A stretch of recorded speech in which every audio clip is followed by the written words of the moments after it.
Hello, everybody, and welcome to the Bet Right Sports Betting Podcast presented by the Six Pack Coverage Media Network. It's your host, Jeff Rowell, here with my co-host, Andrew Tanzi. At long last, we have made it. The NFL is here. Week one is upon us.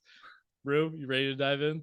Oh man, I couldn't be more excited. I'm like, I feel like it's like the night before my wedding. I'm excited. I'm nervous. I'm sweaty. Like I just can't wait to get this going.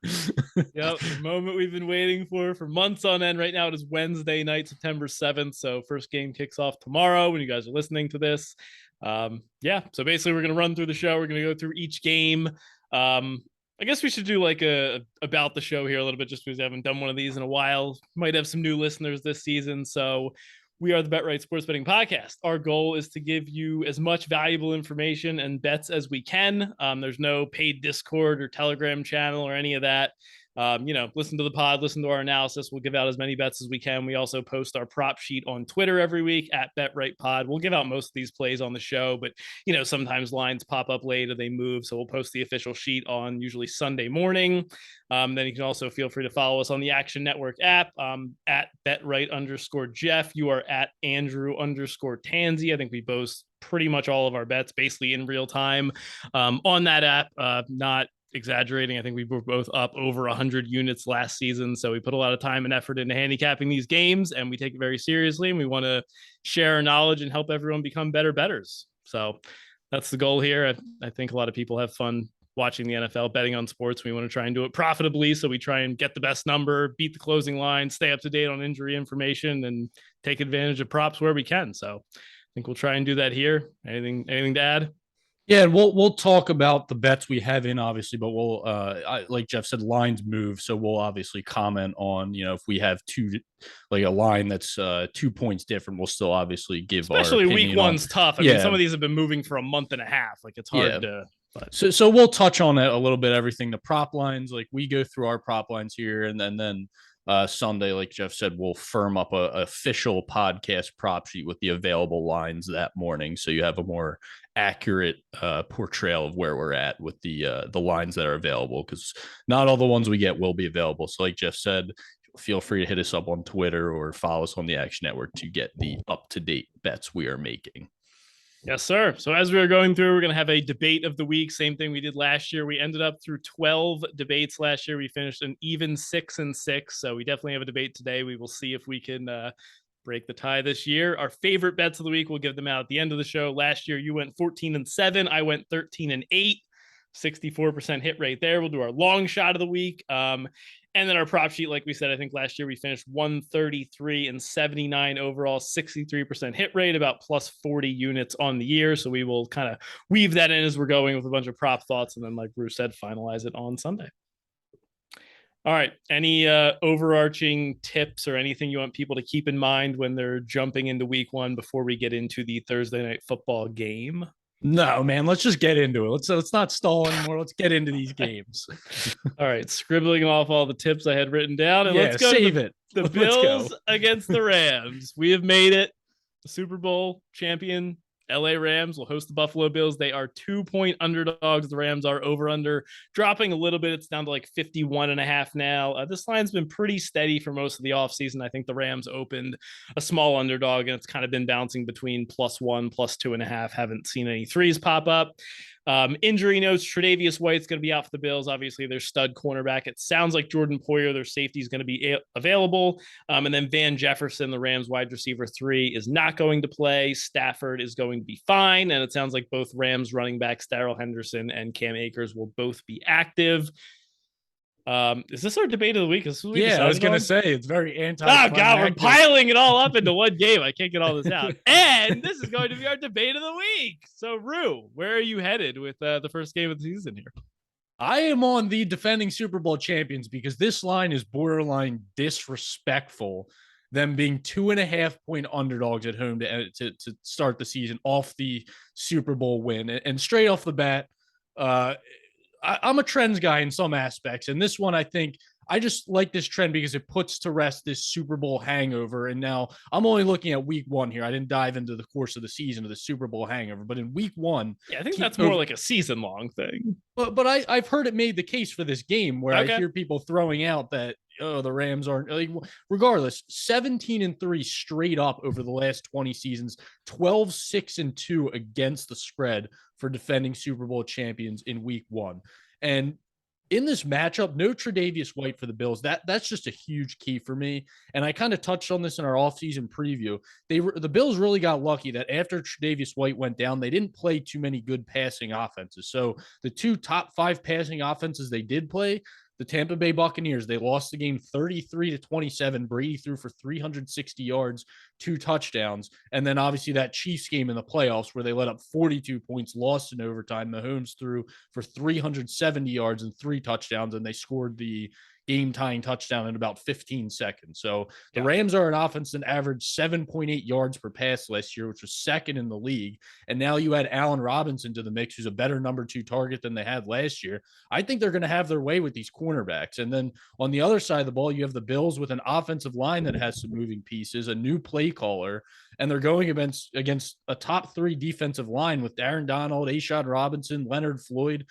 And then just this overarching Bills hype, like I get it, man. Like they're a great team, but we got to pump the brakes a little bit here. And you even kind of talked about that in the offseason. And you look last year at this Bills team, 5-1 in their division, which granted, it's really not a tough division. And then you look outside the division, they were 6-5 outside the division. And those wins were against the Washington Footballs, the Houston Texans, the Chiefs. Okay, that's a good win. And then you have the Panthers, the Saints, who God knows who was playing quarterback at that time, and the Falcons. So it's not like this team was racking up big wins last season. They lost to the Jaguars. They lost to the Colts. They lost to the Titans. So I just think, like I said, the Rams 2.5-point underdogs here, just complete disrespectful. And I can't see any other advantage where the Rams are better or the Bills are better than the Rams, other than you can argue that Josh Allen's a bit better quarterback than Matt Stafford. I just think all the other advantages play to the Rams' favor.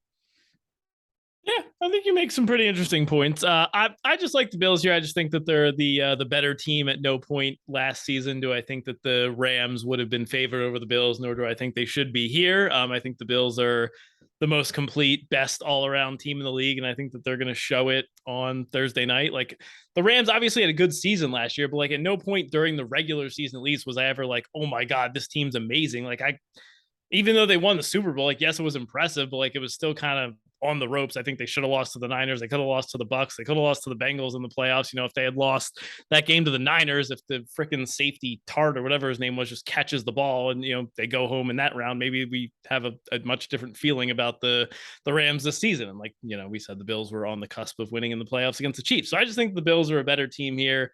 Based on what though? Where can you tell me the Bills have an advantage in this game? I don't think that the Rams really have one either. Like I think their passing offenses are both pretty much dead even. I think the rushing offense are both pretty much dead even. I like the Bills defense as a whole a little bit more. I mean, I think the Rams have better individual players. Like you don't have a Jalen Ramsey, you don't have an Aaron Donald, but I think as a whole, I think the unit was better. But yeah, I mean, look, I think they're both really good teams. I wouldn't be surprised if either team won. I just think the Bills are a little bit better. I just think getting this the Rams as an underdog, and I'll admit I got the Rams at a bad number. It was sitting at a pick 'em for a few weeks. I grabbed them at -110, but then I doubled down today when I realized there wasn't going to be a +3 coming up, so I grabbed the 2.5 today. Yeah, I mean, look, if this hits 3 or 3.5, like I have no problem with taking the Rams here. That if I'm taking the Bills, it definitely has to be under 3. I think I took their money line at like -130. So I do think it's going to be a close game, but yeah, I just think the Bills are a little bit better of a team, and yeah, I think they're going to win. Wasn't a very good case. I think I'll take this debate. We'll see who wins the game. I am a little bit concerned about Daboll leaving, but I do think that they'll be okay on offense. I mean, the Rams obviously lost their offensive coordinator as well, but it's not like Kevin O'Connell was calling plays. So I guess we'll see how both of those coaching changes matter, but I don't think it's going to be too much of a difference. I mean, you have a whole offseason to figure that stuff out. So I think that stuff's a little bit overblown. And then I guess the only other thing that I forgot to mention was I feel like home field advantage. This is like just like in general for me, not just specifically in this game, but like I feel like I'm almost accounting for so little for home field advantage in week one. I mean, you just have so much time to travel. Like I heard someone today on a different podcast making a case for the Rams saying like, oh, it's a cross country travel spot. Like the Bills have prepared for this travel spot for like 6 months. It's not like it's a short week where you have to hop on a plane and like LA has some insane home field advantage or whatever. So like that was another point I just wanted to make overall, not just in this game. I'm accounting for almost nothing for these teams with home field advantage, especially the Rams who have a terrible fan base in LA. Yeah, and even in the course of the season, I'm not like looking at games and like, all right, home field advantage is worth X amount of points. I think it's more of a case by case thing where if a team's coming off, if going on second road game, traveling a lot, or they're going from playing in Miami to playing in Green Bay in December, where Yeah, it's yeah. hot, just things like that. It's more of a case by case thing where I agree. I'm not factoring in a ton for home field. Do you have a thought on the total here? What's it at right now? So it dropped down to 51.5 earlier today. That's available in DraftKings right now. I'm kind of leaning towards the over. I put a small bet on that just because I thought it was a little bit low. I was expecting this to be closer to like a 53.5, just with the firepower on offense here.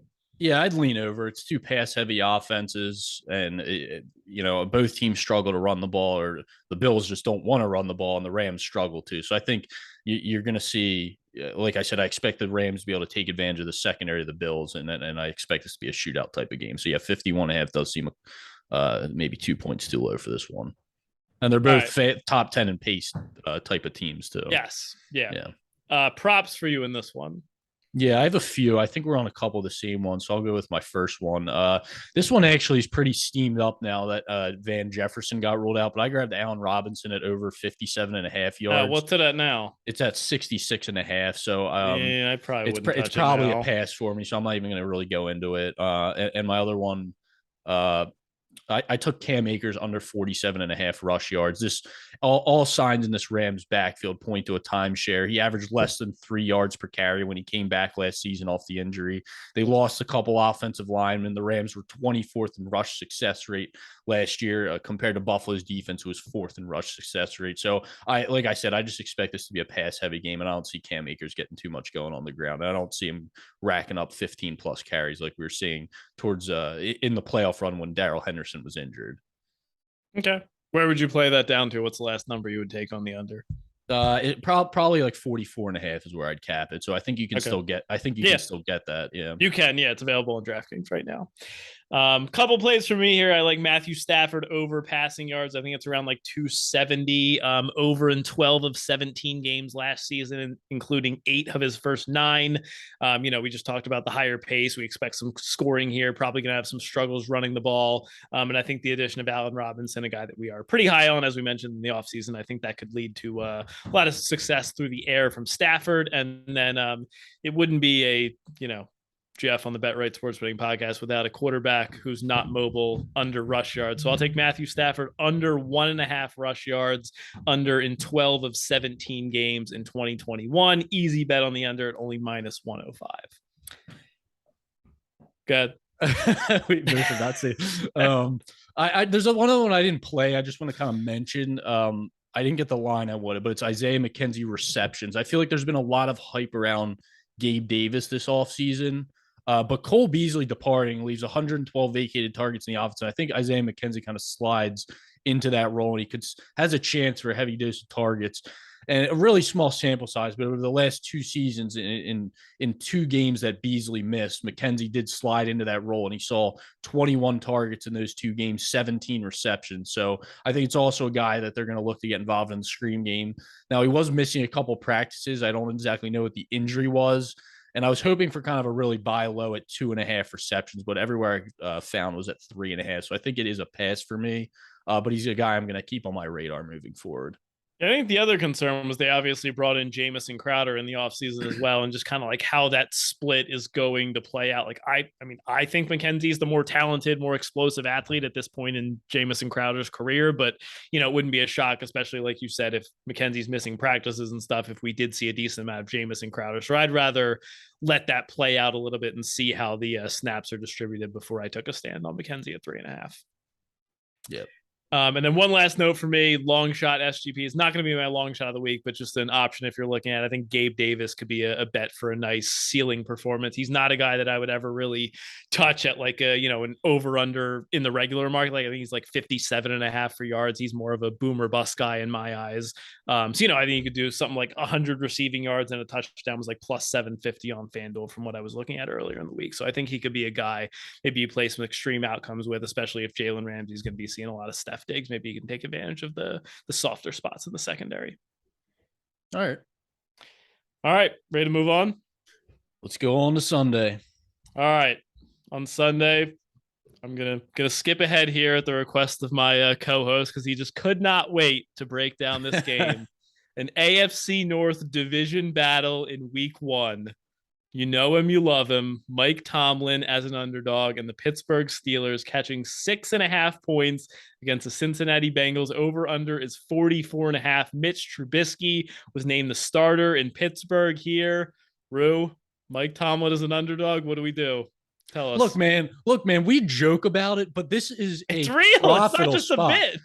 With the updated Mike Tomlin as an underdog numbers throughout the course of his career, we have 45, 23, and 2 against the spread. How can you not want to just blindly play this every time? And now I take you back to the start of last season, week 1, Steelers against the Bills, a very similar spread in which I came on here and made the same exact case that this spread is outrageous. There's too much hype on the Bills in this week 1. And I backed the Steelers. They won the game outright. So we are going right back to it here in week 1 with this insanely high spread. And on the opposite side of the spectrum as the Super Bowl winners in week 1, the team that lost in the Super Bowl over the last 20 years, in week 1, they are 9-11 straight up. 4-16 against the spread in week 1 over the last 20 years. So the trends are in our favor big time. And look, I understand the Steelers offense is a huge question mark. I do think I will stand by this that Mitch Trubisky is an upgrade over the version of Ben Roethlisberger we saw last year. Just the fact that he's at least mobile in the pocket behind what is one of the worst offensive lines in football. And I do think this defense, like I said, what did I say? They led the league in sacks for 4 or 5 straight Something years. Insane. This is an elite defensive line. And I know the Bengals made upgrades on the offensive line, but there's still not going to be a ton of continuity there. Joe Burrow didn't play in the preseason. He was recovering from his appendectomy, I think it was, for a few weeks. So to me, you got a divisional matchup to open the season. This is just way too many points. I absolutely love the Steelers here. And I was holding out for a 7, but I don't think it's going to show up. I think that would just get hammered right away if a 7 show up. So give me every bit of the Steelers in this matchup. You make a very compelling case. I have not pulled the trigger yet on the Steelers. I'm right there. I'm on the edge. If I got a 7, I would definitely do it. I don't know if I can do it at 6.5. I really am high on this Bengals team. I love this offense. I really think they can be explosive. I think it's going to be a very interesting chess match with them against Mike Tomlin and the Steelers defense. I did find it interesting. I was looking back at some of the games last year. Obviously, teams are a little bit different. It was Big Ben in Pittsburgh, but the Bengals did win both matchups against the Steelers with relative ease. A 24-10 win early in the season, and then a 41-10 beatdown later in the year. Joe Burrow didn't even pass for 200 yards in either of those games. They literally snapped the ball, handed it to Joe Mixon, and ran it down their throats. 255 total rush yards for Mixon on the ground last year in 2 games against Pittsburgh, and they just couldn't stop him. That's my concern here, is like the Bengals made upgrades on their offensive line. I don't really know what the Steelers' issues were with stopping the run last season. They were still a good passing defense. Like you said, they still led the league in sacks, but like if they're going to be able to hand the ball off to Mixon and run 7 yards every carry, like that's a real concern. What are they doing with this rushing defense? Is that still a concern for you? Do you think that was more of a more randomness? Like what was it? Yeah, I really think it was, and it's easy to say, but I really do think it was like an outlier type season for them. They were a top 10 run defense for I don't even know how many years in a row. And it just every year since Tomlin's been the coach. Yeah, it just came out of nowhere that because I look back at that game. I look back at the Vikings game where Dalvin Cook just went wild on them. So it just got ugly. And I really do think it was an outlier type of season for them. I expect them to get back. Their front 7 is just too good. Right. There's no reason for it. Happening. Yeah. I'd be more concerned about the secondary against Jamar Chase and T. Higgins than I would be about this front 7, because I don't even look at the Bengals as a great running team. Neither do I. So yeah, that's really not too big of a concern for me. All right. I think I'm going to join you. I think I'm going to hop in on 6.5. Just do it. Trust Mike Tomlin. Trust the Steelers. Just do it. All right. Any props for you in this one? This might be the only game where I don't think I have a prop bet on either side at the moment. Yeah, I got nothing in this one. Oh, that's anticlimactic. All right. I guess we'll move on then. We'll go to our Philadelphia Eagles traveling up to take on the Detroit Lions. Hype v. hype. Lions are 4 to 3.5 point home dogs, depending on where you're looking. Over under is 48.5. As I just mentioned, these are probably the two most hyped teams of the offseason. I think their overs have been bet up probably more than any team in the league, at least that I can think of. Where are you at here? Eagles, Lions. These two teams did meet in 2021. It was a 44-6 stomping by the Philadelphia Eagles. That was middle of the season. What are we looking at here with the new look Eagles offense and the hype train Detroit Lions? Yeah, it's hype versus hype, but only one of the sides is actually warranted. This Lions hype is just out of control. The 6.5 win total that's just extremely juiced to the over right now is I, I don't know what it is. Yeah, okay, everyone loves Dan Campbell. Everyone got to see him on Hard Knocks, but what are we looking at here? We still have Jared Goff as the quarterback.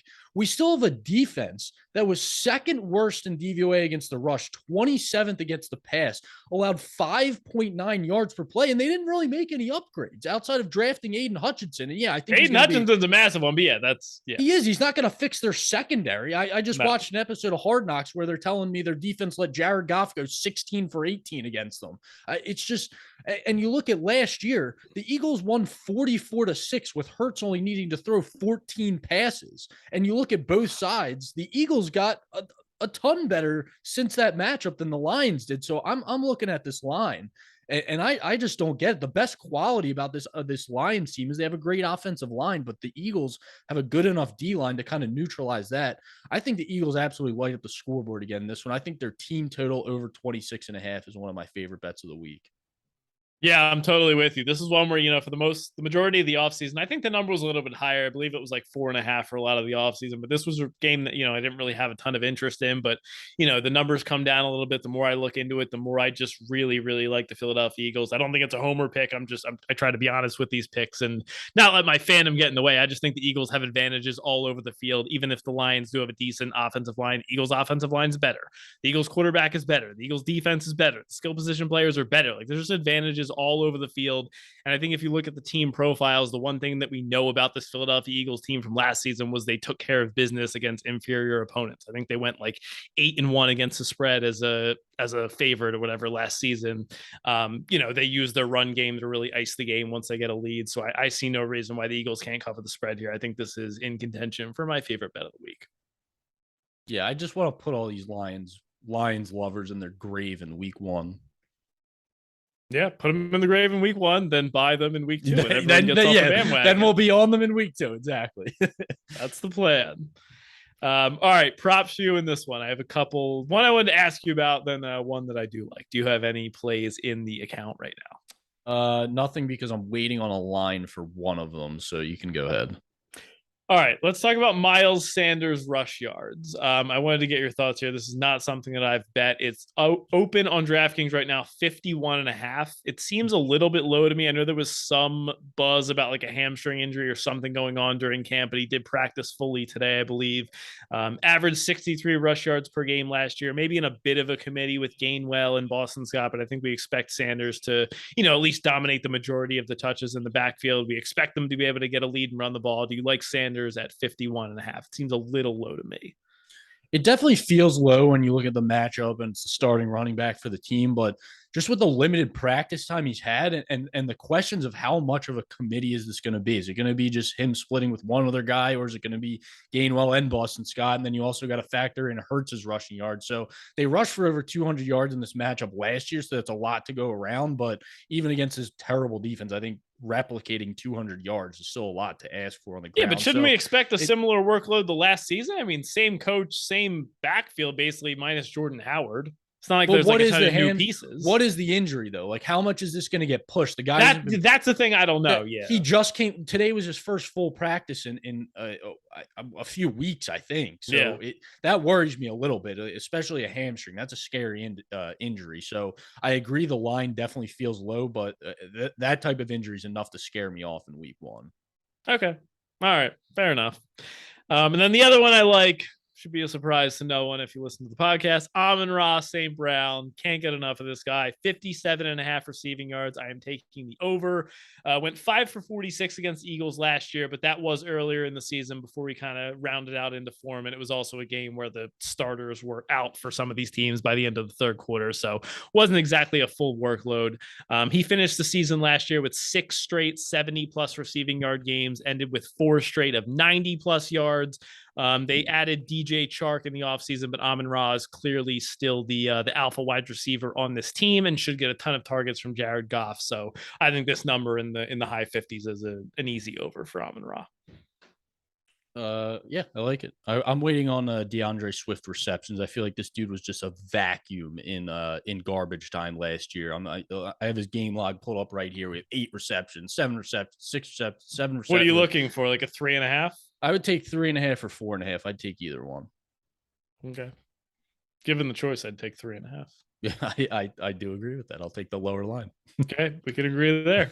Okay. All right, ready to move on? Yep. AFC East? No, these teams aren't in the same division. Sorry, I just forgot what. No, we're good. Forgot what division the Ravens were in for a second there. We're gonna go Baltimore Ravens, New York Jets. Jets are 7.5-point home underdogs. They announced today that Joe Flacco would be the starter over Zach Wilson. It was very strange. We got reports that Zach Wilson was questionable for week 1. Then all of a sudden today he's out until week 4. So the line went from 6.5 to 7.5. Over under is around 44.5. The Ravens do have some injuries for their own team as well. Gus Edwards is going to be out, and then J.K. Dobbins in the same backfield is questionable. If they don't go, it will be, I believe, Mike Davis handling the majority of the load. Well, they did sign Kenyon Drake. I don't know if he's recent, though, so I don't know how much he'll be acclimated to the offense. Probably not a great sign. They didn't make the Raiders roster, but maybe they bring him in as like a... Still better than Mike Davis. In their eyes, I think if they're both active, Mike Davis is getting the majority of the work here. So Ravens, team of the year, super high on this year. Big favorites in week 1 on the road. You laying the big price with the Ravens here, or is this an underdog or pass spot for you? Yeah, I wish I grabbed it at 5.5 where it was sitting most of the offseason. But if you can get it under 7, I still like the Ravens here. I just don't. You have the Jets who are now missing their left tackle, which is huge, and this defense, it's still a lot of young pieces. I don't think are going to be there yet. The Ravens, obviously, like you said, still some health questions. It sounds like Ronnie Stanley will be back on the offensive line. I think they're going to be able to put up points on this team. Lamar Jackson's talented enough against this poor defense. Just him and Mark Andrews alone should have no problem moving the ball here. And I don't see with Joe Flacco, who's just a freaking statue back there, now missing the starting left tackle. I think he could be in for a long day. So to me, I like the Jets team total under. And then I also took a play on the Ravens over 3 touchdowns. It was at plus money. So I thought it was worth a shot. I think they're a pretty good bet to get at least 3 touchdowns, and you get a push there and you get a plus money chance at getting a 4th touchdown there. What was the Jets team total? Was it over 17? I think it was 17.5. I was going to say I would take it there. If it was under 17, I probably would lay off of it, but I think under 17.5 is a good bet for that. It's currently 17.5 on FanDuel. Okay. I think that's a good play. I like that idea. I don't have any plays on this one. I think the best price you can get on the Ravens right now is -7, -110. I don't think I would touch it there. I know that the Ravens are clearly a better team than the Jets, but still, I get a little bit weary expecting them to win by big margins when they just don't have the explosive passing offense that we're used to in today's NFL. So, I certainly think that they can put up some points, but I'm not going to lay this price with the Ravens, and I don't really have any interest in betting the Jets at this number. So pass for me. They're probably my safest team of the week that I would feel comfortable throwing in a money line parlay. Okay. Yeah. I feel like the Niners versus the Bears, but it's hard to trust Trey Lance without exactly knowing what he is. Colts Texans is up there. So yeah, I can get behind that. All right. Prop thoughts for you? Yes, I am waiting on a line for Breece Hall rushing yards. I want to fade this Breece Hall hype right off the bat. Under, okay. Yeah, the Ravens ranked 2nd in stuff rate last year and 1st in adjusted line yards. This Jets offensive line is going to be dominated in the trenches. If we can get anything with Brees Hall in the 40s, I would absolutely love an under. I think he's still still got to factor in he's in a timeshare with Michael Carter. I know everyone loves Brees Hall and they expect him to be a stud right off the bat, but it's not going to happen. He's a rookie running back in his first game going against one of the best run defenses. He could see less than 10 carries in this game easily.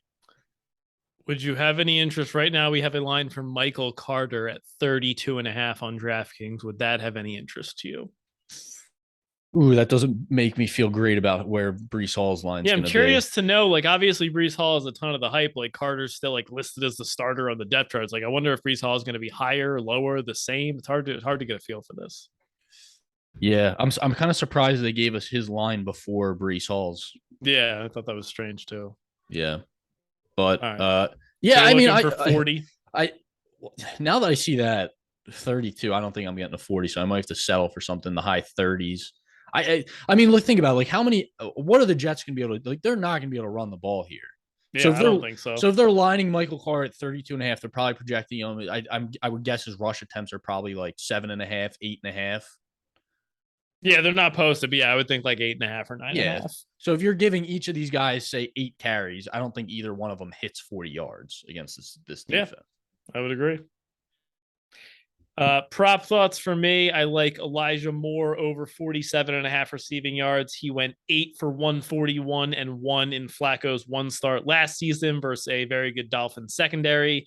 He also finished with, I believe it was around 77 receiving yards per game over his last 6, really came on strong towards the end of the year. And all reports are that Garrett Wilson is still kind of developing and he was kind of running with the backups for a lot of the preseason. So it does look like Elijah Moore is still going to be the locked in wide receiver 1 on this team for now. And then definitely going to be looking at some Mike Davis unders if J.K. Dobbins does not play, hoping to get a line there somewhere in the 50s. Just, Ravens have a great run scheme. Jets don't have a great run defense. Great. Mike Davis just thinks of football. Like just bet on the under there. So that would be a look for me for sure. Got big biceps though. He's got that going for him. Yeah, if they ever need someone to just like do a bunch of curls in the middle of the game. Yeah. I'll bet the over on that. Yeah. Over on Davis. Curls, under on rush yards. Yes, exactly. And then one note that I wish that we're probably not going to get a line for yards, which is unfortunate. But, if you want to get some action on this, Isaiah Likely, I think, is an interesting bet as a long shot touchdown scorer. He is preseason hero, a.k.a. tight end 2 for the Baltimore Ravens, a team devoid of pass catchers and talented players on offense in general.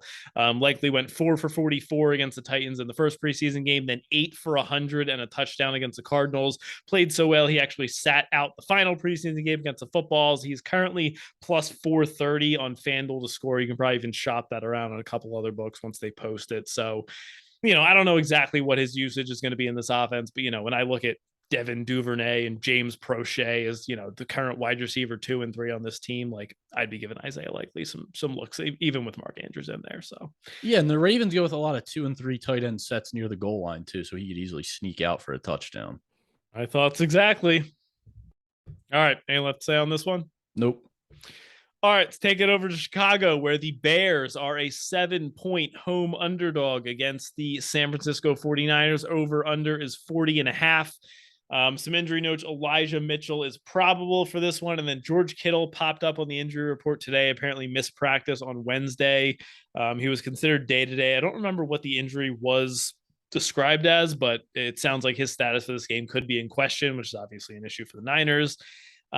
Trey Lance's first, official start as becoming, announced the starter of the 49ers here. Justin Fields did some good things in preseason. I thought he actually looked pretty good in some of his limited action, but I think the clear mismatch in the trenches here, I think the Niners have a big advantage on defense. I think they should be able to just kind of run the ball and control this game. But for me, I don't think I want to lay 7 points just being Trey Lance's first game. He's still a wild card. He's still very turnover prone. So I think this one is an easy pass. The Niners aren't even really a team that I would kind of look at in teasers or money line parlays. This is just kind of like a see what happens, see how everything looks, and kind of reevaluate for next week. Do you have a different take here, a strong play on this one?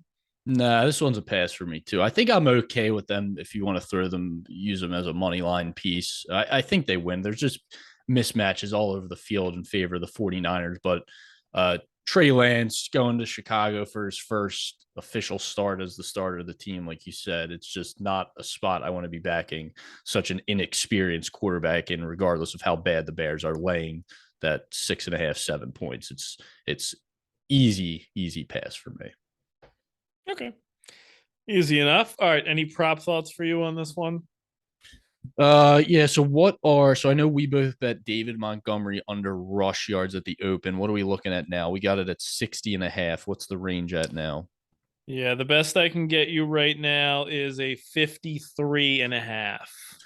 All right. I think I was going to cap it at 55.5. I'd still bet the under 53.5. Okay, yeah, that's fair. Everything I've been hearing sounds like Khalil Herbert's going to have a pretty big role in this offense. You factor that in with the 49ers having one of the top run defenses in the league and a chance that the Bears are playing from behind a bit here. I don't see too much success for David Montgomery in this game on the ground.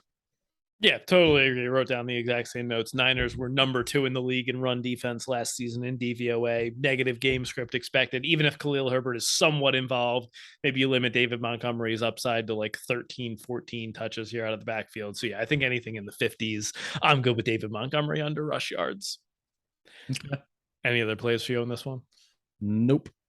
I kind of like Justin Fields over rush yards. I believe this is around like 35.5 now. I got it a little bit lower, but I still think there's some value there. He wasn't running a ton when he first started last season, but towards the end, he actually upped his rushing totals quite a bit. He finished the season over this number in 6 of his last 7 starts: 35, 74, 23, 45, 103, and then 38 and 43 rush yards. So he was typically around that high 30s, low 40s bar. So I think the line's pretty good, but I do think, with a good San Francisco 49ers D line, I think Nick Bosa is going to be lined up against a rookie tackle. So I think he's going to be in the backfield all day. I think Fields might just have no choice but to be running for his life. So I think somewhere in the mid 30s, I think Fields is a decent bet to the over.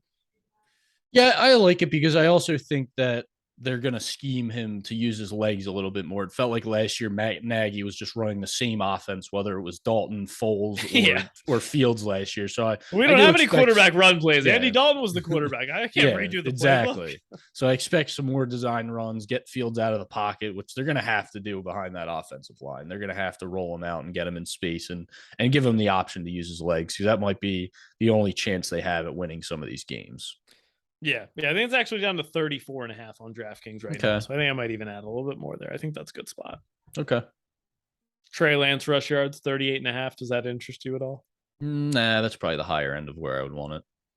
Okay. I think that's about right. Yeah, I agree. All right. Ready to move on? Yep. All right. AFC South divisional game. Indianapolis Colts are 7.5-point road favorites against the Houston Texans. Over under is 45.5.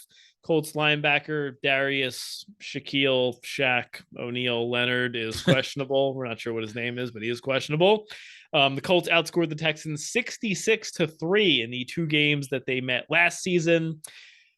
This one's tough. I really wanted to bet on the Texans here. I really wanted to do it. I just couldn't get myself to pull the trigger. I am higher on this Texans team than I think the market is. I just really worry that they won't be able to stop the Colts run game. I think that Jonathan Taylor is just going to be such a monster here. I don't really think that Matt Ryan has to do a ton, and just, kind of seeing the disparity 66-3. I mean, they just beat the brakes off them both times last season. So I just couldn't get myself to do it. I have no interest in laying more than a touchdown with the Colts. For me, it'd be Texans or pass.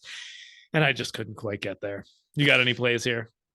Yeah, also a pass for me. Like you said, they just absolutely decimated this Texans team last year. Jonathan Taylor averaged 6.3 yards per carry with 2 140-plus yard games, and they're still going to have one of the worst front sevens in the NFL. And I get it. It's a lot of points to lay in the division to open the season, but I just don't see it. This Texans team, it's when you're going to get I just don't like backing teams that are going to get absolutely dominated in the trenches.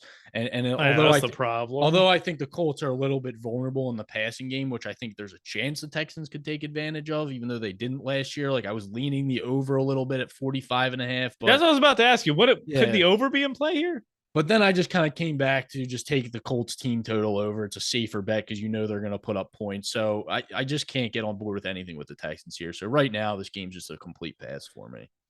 Colts team total 26.5 minus 125 to the over. Would you take that? Yeah, I think that's probably the safest bet in this matchup. Okay, I can see that. Yeah, I think a slight lean to the over, slight lean to the Colts team total over would be how I'd play this if you made me bet it. Yeah. Any prop thoughts for you? Looks like Jonathan Taylor's lined around 100 yards. Brandon Cook's lines are posted. Anything stand out to you? Are Cook's receptions up? I saw his yards are hanging around 60 and a half. I was waiting for his receptions. He averaged a little. He averaged a little over 6 catches with Davis Mills last year, and against a good run defense and how bad their offensive line is. I still expect this team to be a pass first type of team, and they're not going to be able to get the running game going against a team like the Colts. So I'm expecting them to be playing from behind, and I think Brandon Cooks is a pretty safe bet. He was getting peppered with targets from Davis Mills last year. So if we get a 5.5, I'll happily take the over on that. All right. Looks like you're in on the over, and I am as well. So Brandon Cooks, we have 58.5 receiving yards on FanDuel, 5.5 receptions with plus 106 to the over. Really? I'm betting Plus both money? of those. Wow. Yeah. Okay.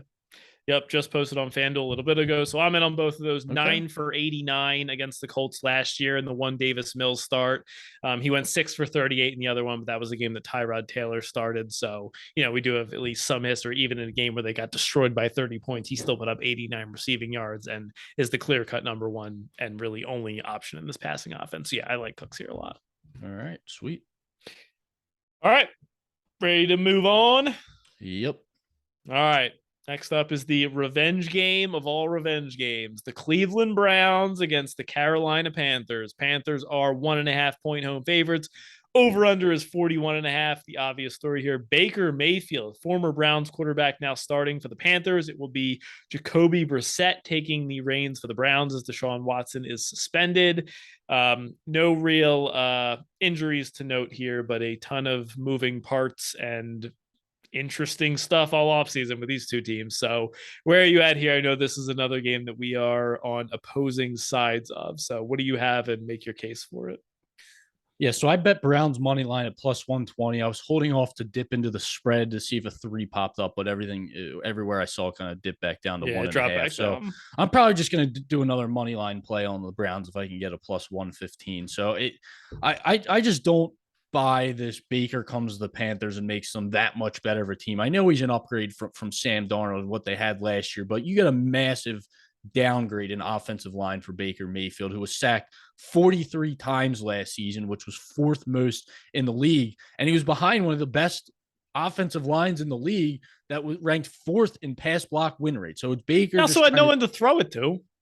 Yeah, that's true, but it's also Baker holding the ball too long, always having to make the big play and the flashy play. The Panthers ranked 29th in pass block win rate last year, allowed 52 sacks as a team, which was 5th most in the league. You're going from having the best rush offense in the league to a below average unit, and you have Ben McAdoo as your offensive coordinator. Baker already comes out and says he's going to F up the Browns as if they needed more motivation to want to get after them. That surely won't backfire. And these revenge narratives, I kind of twist this one the other way because Baker's already, like I said, a guy who takes these unnecessary risks. It's both sides, yeah. And he makes dumb decisions. Well, now he's probably going to try to do even more against his team and hold the ball and make the big play and force it into double coverage. And I think it's just it's recipe for disaster. Brissett is a more than capable backup. I know he's not great, but I think this is the perfect situation for him to be in. As a start, he has a 36-16 touchdown to interception ratio, which is great. Take care of the football, let your defense do the work, and you run the ball behind the best offensive line in football. I just think it's the perfect situation for him. I love the Browns in this matchup. Just fade this steam of Baker Mayfield coming over here in this revenge narrative. Just give me all of the Browns here. One of my favorite bets of the week. Could not disagree more. I am all over the Panthers here. I like them at minus 1.5. The current numbers, totally fine with that. I think Baker Mayfield is such a big upgrade from Sam Darnold. I think it's going to be shown here on Sunday and throughout the whole season. I think, obviously it's impossible to know how much this impacted him, but he was dealing with a shoulder injury all last season. His last season where he was fully healthy, 3,500 passing yards, 26 touchdowns, 8 interceptions, took a Browns team to the playoffs that hadn't been there in like a decade. And the Browns have just dealt with so many distractions this offseason. Oh, who's going to be the starter for week 1? How long is Deshaun Watson going to be suspended? Oh, he's appealing his suspension. When's he going to come back? Kareem Hunt doesn't want to be here. Are they going to trade for Jimmy G? Go ahead. Talk about distractions. Baker Mayfield wasn't named the starter until like a week ago. He's splitting first team reps in a new offense all Everyone offseason. knew what was going to happen. I agree, but how many reps did the guy lose because he's splitting reps with Sam Darnold? He's on a pitch count. He's on load management. He need to limit his reps a little bit to keep the shoulder healthy. He'll be fine. Okay. You guys don't play the preseason. Doesn't matter. We'll be fine. I'm saying in practice. He's splitting reps all offseason in a brand new offense with brand new receivers. Fine. And this narrative that he took the Browns to the playoffs. Yes, he took the Browns to the playoffs. But what did they do that with? They did it with a good defense and a great running game. He doesn't have that. The defense is fine. Yeah, it's a good. He doesn't have a great running game. Christian McCaffrey's the best running back. Their offensive line sucks. McCaffrey's not that bad. No. Okay. They weren't great last year. They just drafted a tackle at 8 overall or whatever. They're going to be better. They're not going to be great, but I think they can be a decent offensive line. You still have Christian McCaffrey, the best running back in football, and DJ Moore's awesome. Better weapons. All right, we'll see. I love the Browns here. And Jacoby Brissett stinks. I don't think he's even fine. He's a fine backup. He's not going to have to throw the ball 30 times in this game. It's going to be 14-23 in his career as a starter. 2-3 last year on the same Dolphins team that Tua, who also stinks, went 7-5 with. Yeah, 7-5. Do we really want to go through that schedule that Tua got to play towards the stretch of the season? Yeah, it wasn't great. Tua stinks. This is a perfect situation for a quarterback like Brissett. There is no the perfect situation for Brissett is his butt on the bench. That's the perfect situation. He should not be a starter in the year 2022. They should have traded for Jimmy Garoppolo, and I would have happily bet the Browns with you for all I could get. Despicable. Props for you in this one. I know we have one that we both like. You can give that one out. Yeah, I don't even know if is the line even still there. So it's DJ Moore over 4.5 receptions. This was just I laid the juice. It was minus 160. Oh, it's up to 5.5 everywhere. Plus 115 though the over. Okay, I still like it at the plus 115. Those are pretty great odds. He averaged 5.5 receptions last year with, like we said, some of the worst quarterback play you'll ever see. I think he's a lock for probably like eight plus targets in this game. And so and even then I could see him getting double-digit targets. He could be in for a pretty decent season if they're passing the ball more. And as much as I dislike Baker, he's still a major upgrade from Cam Newton and PJ Walker and Sam Darnold and whoever the heck else. God, I mean, just listen to the list of quarterbacks that you're saying. Like, how could this team not be so much better this year? Just listen to them. None of them should ever see an NFL field ever again. And they were all quarterbacks for this team last year. All right, let's talk about our guy Christian McCaffrey here for a second, because he was a friend of the prop sheet for pretty much every game he was active last year. Currently 5.5 receptions, over his plus 120. Receiving yards are around mid 40s. I think like 45.5 is the best one you can get. Would you look at an over there, or are these appropriately priced in your mind? I think they're appropriately priced, especially since you don't really have much of any of a sample size with Baker now, a quarterback. He wasn't a guy who really threw to the running back much. Nick Chubb was. I think he was. Kareem Hunt had decent stats. Yeah, that's true. I don't know. I just worry about the tendencies of Baker, that he's not really. I feel like he's not really a guy that looks to just dump it off. Now, there's obviously going to be a ton of stuff schemed up for McCaffrey. Right. But 5.5 receptions is exactly where I expected to open up, and it's juiced to the over now, if I'm correct, right? No, plus 120. It's plus 120. Okay. All right. Yeah, plus 120. I might not hate it, because 5.5 is right where I expected it, but now you're getting a little bit of value on the over with those odds. So I would lean there. I don't know if I'm going to play it though. I am the same with you. I lean the over, but I don't think it's enough to actually bet it. Yeah. All right, last one. Are we still interested in Robbie Anderson under receiving yards? 32.5 is the line. No, I can't. Was that partially because he didn't have a real quarterback, or does he just not care about football anymore? That was all about the real quarterback. He wasn't none of his targets were even catchable. He's still that he's just running down the field, and Sam Darnold or Newton or whoever's just sailing the ball away from him. So that was with the route tree Anderson runs, it just takes one catch. Yeah, you're gonna have to sit on the edge of your seat all game to cash this under. Yes, we will. All right, moving on. Let's go to the Saints and the Falcons. Falcons are 5.5-point home underdogs. Over under is 42.5. First game as head coach for Dennis Allen of the Saints. Michael Thomas is listed as probable Saints wide receiver. Obviously, first time he'll be playing in about 2 years. Drake London, the Falcons' first round pick, is also probable. I think this one's a little bit tough at the current numbers. I do have the Saints from earlier in the offseason, but I think that number is long gone. At 5.5, I'd probably lean the Saints, but I don't think it's enough to play it. I just think that they have such an advantage at the line of scrimmage on both sides of the ball. I see them having a ton of success being able to run the ball with Kamara. And then, the Falcons offensive line, I think is really going to struggle. They have absolutely no running back. So I think they're going to be forced to pass with Mariota at quarterback, which I don't think is a great recipe for success. So I think the Saints can really dominate and control this game, assuming they take care of business. Jameis doesn't do anything stupid, but I don't think I'm in the business of laying 5.5 points with the Saints on the road here. I laid the 5.5. I like it under. Okay. I like it under 6. I don't see how the Falcons score here. Like you said, they don't have any running backs. Could They're be a not going to be able problem. to. They were already one of the worst rushing teams in the league last year, and now you're going against the Saints defense who just dominates the line of Yep. scrimmage and is one of the best run defenses in the league. So now I need to rely on Marcus Mariota passing behind one of the worst offensive lines in football against a great secondary, a great defensive line, and on the defensive side of the ball, their secondary is not terrible. But you lose your number one tackler. It was a defense that was getting dominated in the trenches, ranked 4th worst in adjusted line yards and stuff rate. I think this is a game where you see another Jameis Winston performance where he throws less than 20 or 25 passes. They hand the ball to Alvin Kamara 15 plus times, and they get a comfortable read and a comfortable lead and just sit on the ball. So anything under 6 here, I really like it.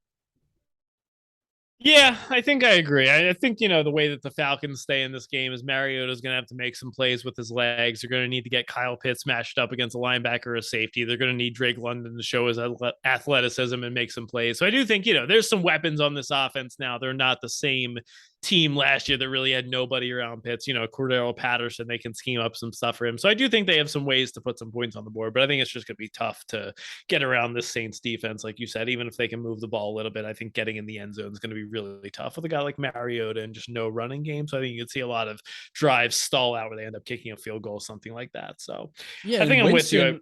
And Winston's success last year, who was the guy throwing to? Now he at least has real NFL wide receivers. Callaway and Adam Troutman. Adam Troutman and Lil Jordan Humphrey. Lil Jordan. What are we doing here? As much as I don't like Michael Thomas coming into the season, he's still a massive upgrade from those guys. You add Chris Olave, you add Jarvis Landry, you have Alvin. I mean, we have a real NFL receiving core, not a guy who sounds like he should be in a freaking rap music video. Well, Jordan Humphrey. Oh man. Yeah, I'm totally with you. Props in this one. I think we both have a couple similar ones. What do you have? I love Cordero Patterson unders. This was one I didn't know about this one. Good. This is one I had marked on my look ahead spots for props. And I love the under 33.5 rush yards, but even more, which got posted just before we got on here, is under 10.5 rushing attempts. So yards, he averaged 36 yards per game last year. He really began to wear down towards the end of the season. I don't see him being anywhere near a bell cow back in this offense. I think you're still going to see involvement from the backups, Williams and rookie Tyler Algier. 4 rushes for 11 yards, 9 rushes for 10 yards in 2 games versus Saints defense last year. And from a carry standpoint, he only had double-digit carries in 6 games last season. So I love both of these unders for Cordero Patterson. All right. I think that's a really good look. I just bet it while you were talking. You made a compelling case. Thank you. I have 2. Yeah, I think they're pretty correlated props on the Saints offense. Essentially, kind of what we said. Saints are going to dominate the line of scrimmage, get a lead, run the ball. So I like Alvin Kamara over. It's actually down to 59.5 rush yards. So you can get that on DraftKings right now, like the over there. Falcons 29th in DVOA against the run last year. Like you mentioned, lost their leading tackler. In 2 games last season, Kamara went 13 for 50 and a touchdown in the first game, and then hammered them for 30 and 146 in week 18. So I thought this line was pretty low. I was expecting high 60s for Kamara. And then on the same kind of note there, Michael Thomas under receiving yards, 55.5 right now. You can still get basically just prove it. Like, he's back for the first time in 2 years. Prove to me that you're still the same Michael Thomas. And AJ Terrell and Casey Howard, probably a top 5 cornerback duo in the league. So it's not like they're, they have an easy matchup. The real matchup that you want to take advantage of on this Falcons defense is running the ball. So, tough matchup coming off an injury, battling a hamstring injury to go along with whatever the heck else he's got going on. I thought this line was crazy. So give me the under. Yeah, I'm in on both plays. Kamara with Winston in the 6 games where he played the whole game last year. He averaged 19 carries for 70 yards. But that included a 5-carry, 8-yard performance, which really deflated those numbers. So I think he's pretty safe bet to see 15 plus carries, and I could easily see him averaging 5+ yards per carry against this defense. And like you said with Michael Thomas, prove it to me, dude. Like you've been out of, like the last time you played a game, gas prices were under $3 per gallon. So they're like I'll, 8. Yeah, exactly. I'll gladly take the under here in a game where I don't expect the Saints to be passing too much. Yeah. All right. Covers our breakdown of that one. Let's go on to a division game in the AFC, the Patriots and the Dolphins. Very interesting game here. The spread has climbed all the way up to Dolphins -3.5. The over-under is 46.5. Mike McDaniel, in his first ever game as a head coach, goes up against the Dark Lord himself, Bill Belichick, the greatest head coach in NFL history. Rue, what the heck is going on with this spread? What is happening in this game? Where's your head at, and who's going to win? Oh man, I'm so disgusted by myself. I took the Dolphins here. I took the money. I took the money line at -150. They actually jumped up -150. Are you out of your mind? Well, it actually jumped up to. I got pretty good value. Now it's up to like -180, I think. And we'll see how good a value it is when they lose the game.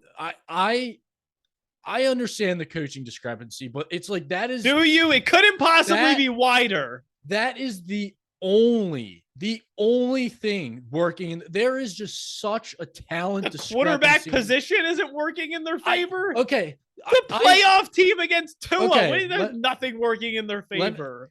Who on this Patriots defense is sticking with Jalen Waddle and Tyreek Hill? Whoever Bill Belichick tells to stick with Jalen Mills is one of their starting cornerbacks, a corner that is known for being too slow to play the position that the Eagles tried to make him a safety. Tyreek Hill and Jalen Waddle are two of, if not the 2 fastest wide receivers in the NFL. You also had Chase Edmonds coming out of the backfield. This is going to be a fast offense, and I don't think the Patriots have near the talent or speed on this defense to keep up with them. They lost guys in the secondary. They lost their star corner, J.C. Jackson, which in this matchup is massive. They lost linebackers. The Patriots on the other side lost guys on the offensive line. So you just have 2 teams headed in the complete opposite direction. And the Dolphins won both of these matchups last year.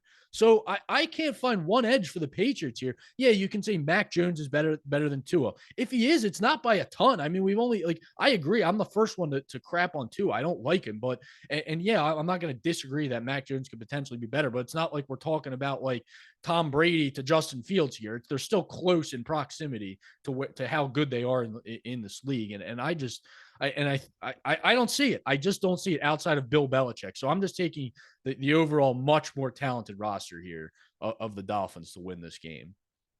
What they lack in talent, they can make up for with scheming and coaching and Bill Belichick. Didn't work in the last year, though. They lost both matchups. Okay, it was 2 games. He also went to the playoffs and won 11 games. What did the Dolphins do last year? And you know why they won those games? Because Brian Flores is an awesome coach, and he's now gone. All right, what else you got? So like we just talked about, Michael Thomas, prove it to me that you're back. This is another game. Prove it to me.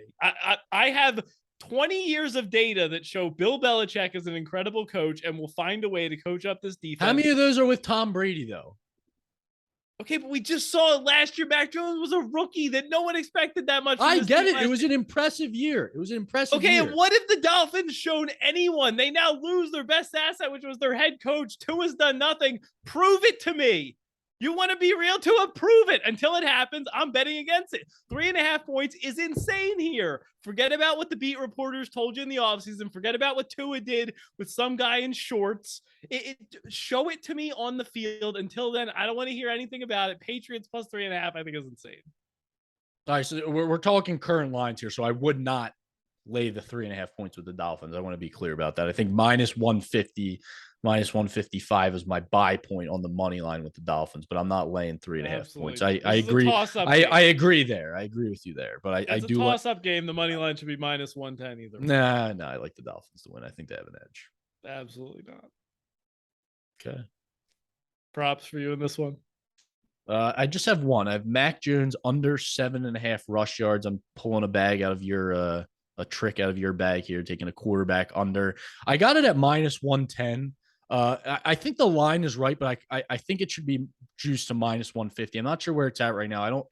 I wouldn't go crazy on this one, but I feel like he went under in 10 out of 17 games last year.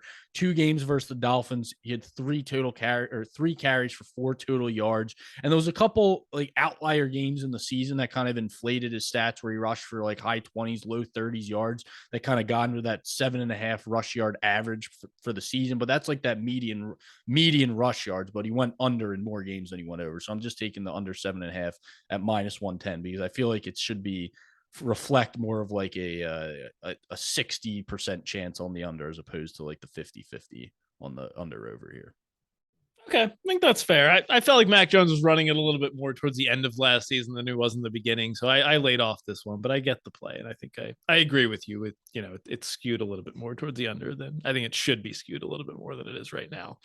I have Mike Gesicki under 30.5 receiving yards. You can get this on DraftKings right now. I really like this play. All the reports out of Miami is that he's kind of being phased out of the offense a little bit in the passing game. Mike McDaniel seems to favor the blocking prowess of backup tight end Durham Smythe over Gesicki, who is a noted terrible blocker. And, we know McDaniel wants to try and run the ball and establish it like they did in San Francisco. So Gesicki was actually playing with the backups for a few of the preseason games. In 2 games against the Patriots last season, Gesicki combined for 6 targets, 2 catches, and 22 total receiving yards. So even at a low line like this, I'm expecting a pretty big reduction in Gesicki's snaps. And, even with full complement of snaps last year, he didn't even come close to this number. So I like the under at 30.5. Yeah, the Patriots did lose their best coverage linebacker in Kyle Van Noy, but I think I like it because I agree that in this type of offense, like you see George Kittle, who's probably the best blocking tight end in the league, Mike Gesicki sucks at blocking. He's basically just a big body type of receiver. So yeah, I could see his playing time definitely getting cut into.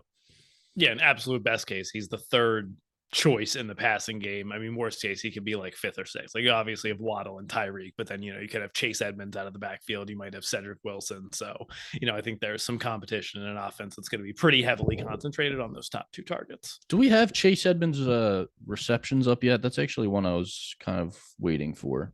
I do not believe so. No, they don't even have him for receiving yards. That's weird. Okay. All right. That's one I'm going to be monitoring. What would you like to get? I think like a 2.5. I still think there's kind of some question marks of how that backfield's going to shape up, but I really expect him to be the number 1 guy. And I know it's not going to be an exact replica of a Kyle Shanahan offense, but typically those 49ers offenses kind of found their guy and just ran with it. And he's a speed guy that kind of fits the mold of what they looked for in that offense. And they paid him a pretty decent sized contract to come here. So I think he's going to be a pretty safe bet to get a good amount of work in this offense. All right. Another game that we're against each other. We'll see who comes out on top. All right. Moving right along here. Still not out of the 1 o'clock slate. Man, I love football. I could talk about it all day. Chugging right along. Jaguars against the Commanders. Commanders are 2.5 point home favorites. Over under is 44. First game in Carson Wentz's new Washington era. And then obviously Trevor Lawrence and Doug Peterson on the other side. So a lot of moving parts here with both of these teams. James Robinson is expected to be active for the Jaguars just 8 months after tearing his Achilles, which is absolutely incredible. Obviously the usage and snaps are to be determined, but I think just the fact that he's even out on the field, we'll see what he looks like. And then Chase Young, the defensive end for the Commanders, is going to be out for the foreseeable future. So that's going to be a big loss for them. This is a game that's a little bit frustrating. I thought the Jags were a pretty good play here. I really like their money line. Brown was when it was around plus 140, plus 150. I just thought that, this was a team where a lot of different outcomes were possible, but I thought there was a pretty decent chance that they could be a lot better than people were thinking. I know that you were someone that thought that they could win the AFC South, maybe had some upside to this team. So I kind of like their money line at that price. At the current price in the market, plus 2.5, around plus 120 on the money line. I'm not sure there's quite enough value here. I do think the Commanders are a better team, just top to bottom from a roster standpoint. So, if you made me bet it, I'd probably still lean Jaguars at a plus money price, but I'm not nearly as excited as I was a week ago when this was at +4 and plus 150 on the money line. Where are you at? Yeah, I was staring at this +4 all offseason with the Jags. And I'm like, I can't wait to bet them week one. I can't wait to bet them. And then 2.5, it's like, I'm pretty close to pulling the trigger on the Commanders here.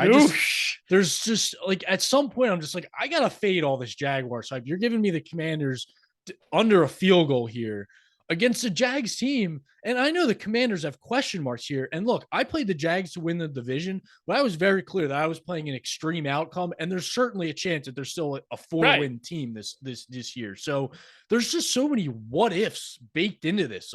What if Lawrence bounces back to his Clemson self and lives up to the hype? What if last year was just a product of Urban Meyer and this team's actually not that bad? What if Doug Peterson turns it around? And there's just so like, what if the Jags just suck? What if it's a bad team? What if it's a young team that's still 1 or 2 years away? Yeah.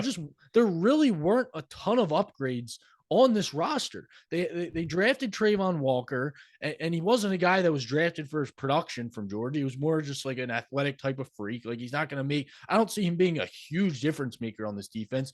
The receiver in week one, especially the receiver room is extremely mediocre, and I think the Commanders bringing Christian Kirk and Evan Ingram. I mean, yeah, not a great top two targets. Exactly, and I think the secondary is where you can exploit this Commanders team. They were bottom 5 against the pass last year, and I don't know that I trust Trevor Lawrence in this receiving room to do that. And don't get me wrong, I can't stand this Commanders team, and I hate Wentz. but I'm betting on them, damn it. But 2 years ago, this was one of the better defenses in the league. Last year, they were absolutely dreadful. So even if they're somewhere in the middle there, if we can just call them an average defense, maybe they do suck. But I think it's an improvement from last year on the defensive side if they're a little better, obviously. And then Wentz, as much as I hate the guy, he's a small upgrade from Taylor Heineke, and they have 2 good weapons on the outside for him to pass to. So I just think this Jags love, similar to the Lions. It's like everyone just latches on to these bad teams and expects them to be these sneaky underdogs. And now that the line under a field goal here, I'm going to keep waiting. If this goes to like a flat 2 or 1.5, I'll be on the Commanders here, and I'll have to take a shower after I do it, but it's just what needs to be done. Yeah, I think your analysis is pretty much spot on. I think at some point the Commanders has to be a buy, even though, like you said, I mean, I'm not high on this team at all. We were both kind of on the Giants over the Commanders in that division and kind of fading the Commanders. But at some point you just have to say enough is enough. The line's gotten out of hand, and gonna have to step in and play him. So I think, like you, I'm just gonna kind of monitor this number, see what happens. I'm certainly not in any rush. If I don't get a chance to bet on Carson Wentz and the Washington Commanders, I will not be upset about it. So no rush for me. But if the line does drop, like you said, probably 1.5 would be my buy point on the Commanders. Prop thoughts for you in this one? Are you? I know you're big on Travis Etienne. He was a guy you were looking at. Any plays for you on him or elsewise? Yeah, so I have 2 plays. Travis Etienne receptions is one of them. I'm still waiting for a line here, so I'm looking for I want to buy low spot at like 2.5 here with James Robinson being in the mix. We haven't seen any of ETN. I think there's a chance we could get it. He was very talented receiving back at Clemson, caught 48 passes his final year with Lawrence at quarterback. And even with Robinson in the lineup, I think ETN's going to see the bulk of the receiving work, and he'll be that third down type of back. And I definitely expect at least 1 or 2 screen passes for him in this Doug Peterson offense. So I think it could be a potential buy low spot in week 1 here. And my other play, Trevor Lawrence over, depending on where you see, there's a 15.5, 16.5 hanging out there. His rush yards over in 10 out of 10 games last year, averaged 19.6 yards per game. And I think in this Doug Peterson offense, you're going to get a ton of zone reads with chances for Lawrence to pull it and run. And I think you're going to see him getting outside the pocket. And behind this not so great offensive line, I think he's going to have to make some plays with his legs. Okay, not there with you on ETN, but I think I like the Trevor Lawrence one. I think I'm going to bet that as well. It's a good call. I'm going to go on Christian Kirk. I got his receiving yards at over 55.5. Like, look, I mean, we kind of just mentioned it. Like, I don't think that he's the greatest number one wide receiver in the NFL. I think he's a pretty decent wide receiver too, but he's the clear cut number one in this offense for Trevor Lawrence. They don't really have any other choice. I think he's way ahead of Zay Jones and Marvin Jones at, this point in Marvin Jones's career from a talent perspective. Footballs were bottom 10 last year against the pass. Should be a competitive game. Jaguars likely playing from behind. If we're kind of using the spread, it should be a close game where they're trailing by a little bit.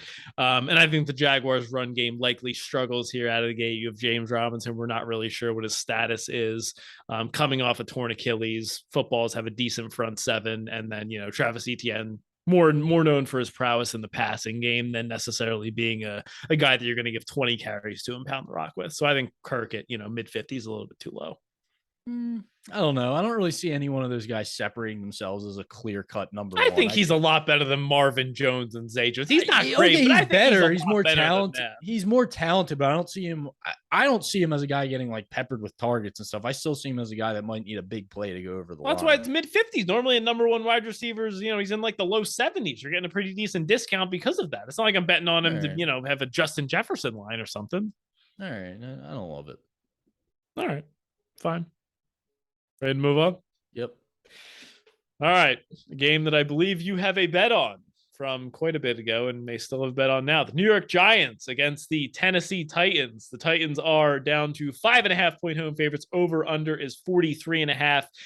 Giants wide receiving core, as always, is a bit of a mess. Kadarius Toney is going to be questionable. Sterling Shepard, coming off a season-ending injury last year, is going to be active and available. It sounds like Darius Slayton is also going to be available now that he re-signed his contract. And then the Titans lost Harold Landry a couple days ago. He's going to be out for the season. Where are you at here on the Giants and Titans? Yes, so I did bet the Giants at 6.5. I'd play it at 4.5 or better. It's all about fading the Titans. I just think I just don't expect this team to have the same level of success they did last year. They need to run the ball to be successful. As good as Derrick Henry is, this offensive line was not great last year, and they're projected to be bottom 5 this year, according to Pro Football Focus's ranking. So I just think it's an uphill battle here. The passing game, there's just absolutely no threats in this passing game without A.J. Brown. You're going into the season with Robert Woods, who's not really you're not backing off the defense for Robert Woods, and then you have not coming off a torn ACL either. No, especially off a torn ACL, and then you have rookie Treylon Burks, who I don't expect to be a massive difference maker in his rookie season in this offense. So even if you're not sold on Daniel Jones, which I don't know anyone can be based on what we've seen, but he's heading into the season with, well, I feel comfortable saying probably the best coach in his career, or at least the best offensive mind in his career, what should be the best offensive line in his career. And his skill players are actually healthy. His team was a revolving door at running back and wide receiver last year. So he at least has a full complement of weapons here. The Titans, like you said, just lost their best pass rusher in Harold Landry. So I just think it's way too many points here for two mediocre teams who I think could end up being in that same class of teams at the end of the season here. I think this one's going to be a Giants or pass for me. I would never lay this price with the Titans, especially like we said, kind of their struggles on offense. Just, I don't really see them having a ton of success passing the ball. Like, obviously Derrick Henry's awesome. I think he could have a big game, but it's just not really a team that I'm ever really going to be comfortable laying this many points with. So I think it's probably a pass, though. Like, yes, we're high on Brian Daboll coming into this offense, can hopefully get the best out of Daniel Jones. But I kind of want to see it before I actually bet on it. The reports out of camp have not been great. And I don't want to put too much stock in that, but Mike Vrabel is an awesome coach. His defense is going to be fantastic. Obviously, losing Harold Landry is not good, but I still think Vrabel's going to be able to have a pretty good defensive game plan here, and the Giants are going to struggle to score points. And then on the other side of the ball, I mean, this Giants team ranked 32nd against the run last season. You draft Kayvon Thibodeau, but that's more for his pass rushing ability. So they didn't make it a ton of meaningful upgrades in the offseason. So Thibodeau, that's probably a good point. I think he's still questionable. I haven't heard an injury update on him in a few weeks, but I know that in the last preseason game, he had that knee injury. So I'm not actually sure, but that's a good point.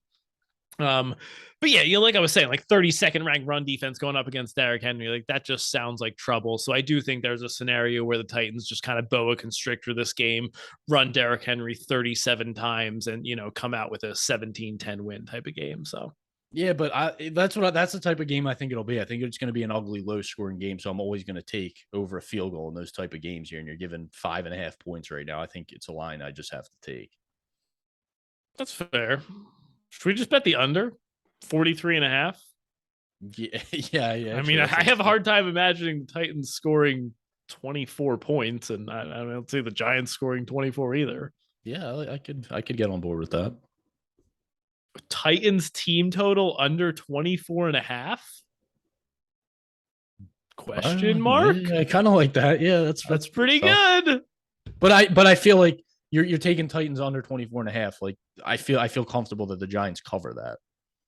Like cover the spread. I wouldn't be shocked if the Giants scored 10 points in this game. I would not be shocked at all. Okay. I mean, look, obviously, if the Titans score under 24.5, your chances of covering a 5.5 point spread are pretty good. But I do think there's a scenario where, like I said, the Titans defense is just awesome, and Mike Vrabel just kind of pantses Daniel Jones, which wouldn't be the first time that's happened. He's been pantsed many times. That's correct.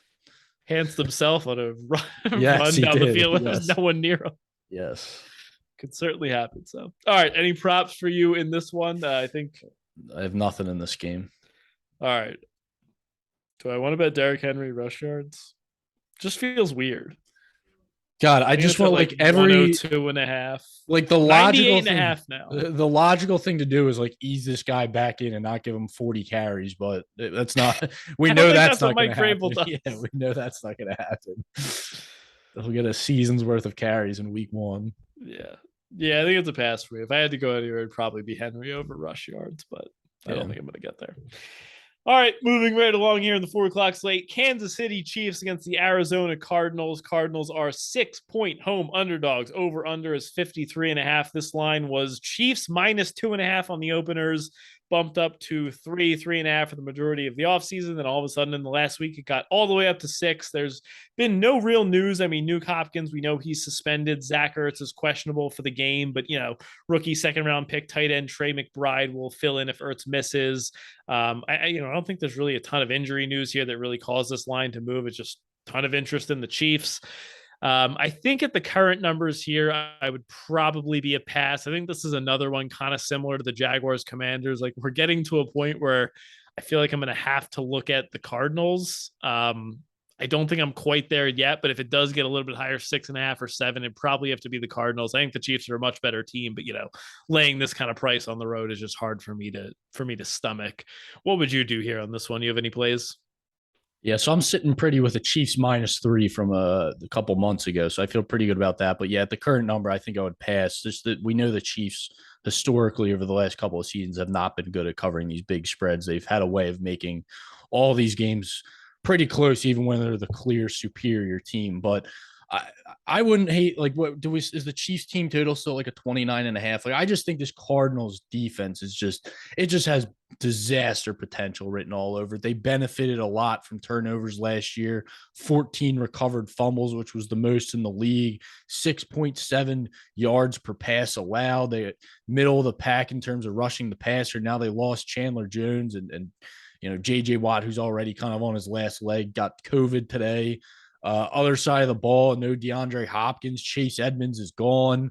Zach Ertz, Rondale Moore, both questions. So it just seems like everything's skewed in the Chiefs' favor here. I see them lighting up the scoreboard. I kind of touched on the offseason preview. I think the Chiefs did a great job of replacing Tyreek Hill with multiple weapons. You got MVS who can go deep. You drafted Sky Moore, who's a nice weapon. You have Juju for close to the line of scrimmage, a nice possession guy. And you have Travis Kelce's kind of that do-it-all type of guy in the passing game. So we've seen the Chiefs defense. It's not great, obviously, but I just think the Cardinals defense is even worse and the Chiefs offense is much better. So I don't know. I love my Chiefs -3, but like all the value's gone at this point. I think you got to just target them. I think you just got to target like their team total or team touchdowns or something like that if you want to get a piece of the Chiefs now.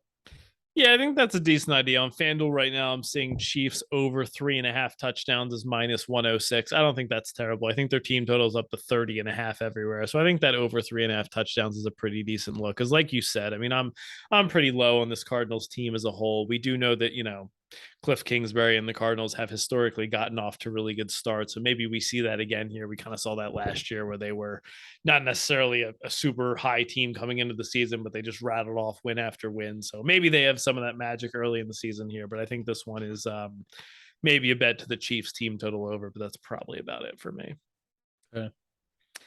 Any prop thoughts for you? Do we have? I don't think I've seen props on any of the Chiefs in this game. I saw like a Kelsey line out there. I did see some rush yards posted earlier for I haven't seen like Juju or they are up now. Oh no. Okay, yeah. So Juju's 46.5, MVS 45.5. I feel like that has to be an under. Are receptions posted? No, just receiving yards on DraftKings. Okay, so I want to Juju receptions. If you can't tell, I like the receptions more than yards plays. I tend to lean that way, but I think this could be a chance as a nice. There's question marks of who's going to step up in this offense, but I think Juju's a good bet to get solid targets in this pass heavy offense. So if you're getting like a 3.5, 4.5 receptions, I'd like that for Juju to open the season.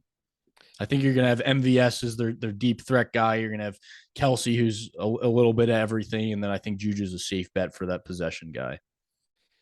Okay. Yeah, I haven't been able to do much research on this because, we haven't had lines until this very second. But just like right off the top, I think Valdez-Scantling under 45.5 and Mecole Hardman under 38.5. What do you mean no? How can you take both their big play threats under? Because that's all they are is big play threats. What do we know about Marquez Valdez-Scantling? What do we know about Patrick Mahomes? He throws for 300 yards every single game. So they're both he's going to these scrubs. Valdez-Scantling has done this. Valdez-Scantling's a fine receiver. Oh, you couldn't be more wrong. He has 20 receiving yards a game for 6 weeks in a row. Then he has one game with 100 yards. You couldn't be more wrong. What are you talking about? Look at his game logs from Green Bay. It's all over the place. He's a guy that you want to bet to have 100 receiving yards. We don't ever want to bet his over under it. You want to bet the under every week. I think in a month we're going to be getting MVS lines in the 60s. I think you're out of your mind. Just because Patrick Mahomes can throw the ball long doesn't mean Marquez Valdez-Scantling. What did Aaron Rodgers do? Where are the targets going? Where are the targets going? No. What do you mean? Where are they going? Travis Kelce and Juju. You're wrong. That's there's going to be Marquez Valdez-Scantling is a line in the 60s. I don't know. My head's going to explode. Okay. All right. I look forward. I will work on finding a new podcast host then for when your head explodes.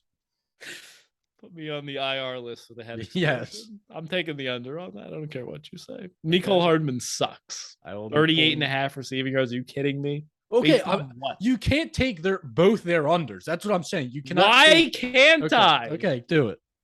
Watch me. All right.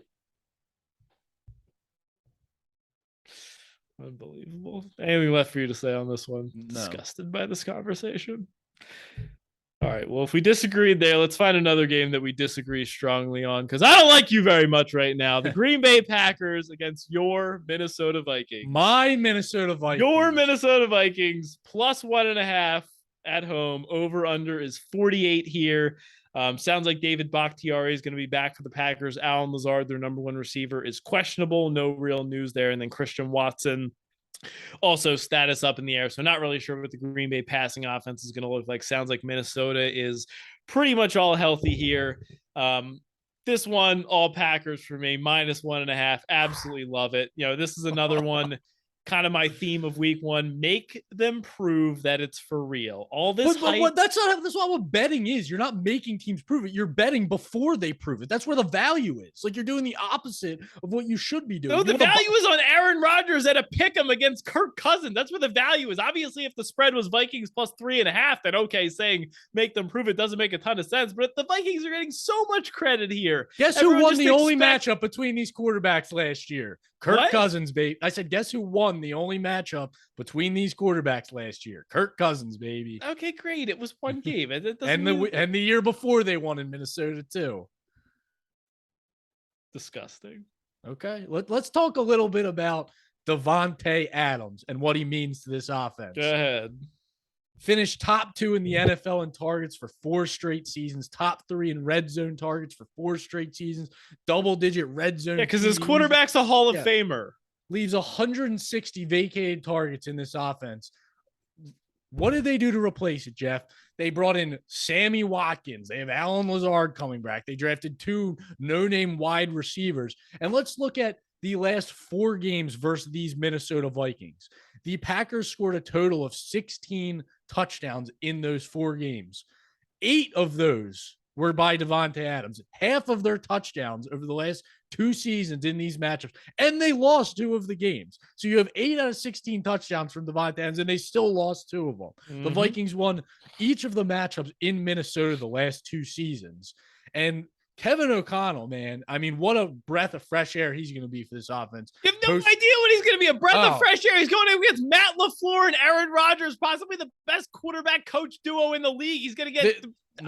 There couldn't have been a less creative offense last year for this Vikings team. I think you're going to see a ton of motion. You're going to see a whole new look offense with all this talent they have with Thielen, Jefferson, Dalvin Cook. I think this is I've been preaching it all offseason. I think it could be a top 5 or 10 offense in the league. And I never thought I'd ask the question, but can this Packers offense keep up with the Minnesota Vikings? The last 2 seasons, these games have been shootouts. You have a 34-31 Vikings win, a 28-22 game, a 43-34 Vikings win. So those are the types of games we're seeing between these teams over the last 2 years. The Vikings scored 10 points the last game they played last season. Yeah, Kirk Cousins was out. It was the who started that game? Kellen Mond? No, it wasn't Sean Mannion. Yeah, Sean Mannion. That one doesn't count. Yeah, they only scored 10 points. With Sean Mannion. Come on, we really going to do this?